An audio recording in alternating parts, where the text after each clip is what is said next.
ಭೂಮಿಯಾದ ಬಿಸಿಲ ಬೇಗೆಯಲ್ಲಿ ಬೆಂದವರಿಗೆ ಆಕಾಶ ಚಪ್ಪರದಲ್ಲಿ ಮೋಡವಾದ ಭೂಮಿ ಬರದ ಅದರದೆರೆಗೆ ತಂಪೆರುವ ಮಳೆಯಾಗಿ ಕ್ಷಮೆಯಾದ ರೀತಿಯಾದ ಅಮೃತಳಿಸುವ ತಾಯಿಯಾದ ಹಕ್ಕರೆಯ ಅಕ್ಕಳಾದ ಪ್ರೀತಿಯ ಮಳದಿಯಾದೆ ಮಣ್ಣು ಕುಲ್ಲುಕ್ಕೆ ತನು ಮನ ಧಾರೆಡುದು ಕರುಣಾಮಯಿಯಾದೆ ಲೋಕಕ್ಕೆ ಕಂಟಕವಾದ ಸುರರು ಹುಟ್ಟಡಗಿಸು ಶಕ್ತಿಯಾದೆ ನಾಳುಕೆ ಕೆಡುಕಾದಾಗ ಶತ್ರುಗಳ ಮೆಟ್ಟಿಸು ಒಬ್ಬ ವಚನಮ್ಮಳಾದೆ ಹಾಸಿಗೆ ಹಿಡಿದ ಹಿರಿಯರ ಸೇವೆ ಮಾಡುವ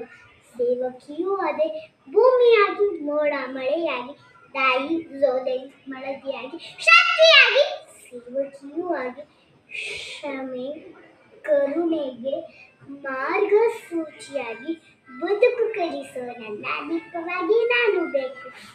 ಆದರೆ ನಿಮ್ಮ ಮನೆ ಮನ ಬೆಳಗೋ ಮುದ್ದು ಮಗಳಾಗಿ ನಾನೇ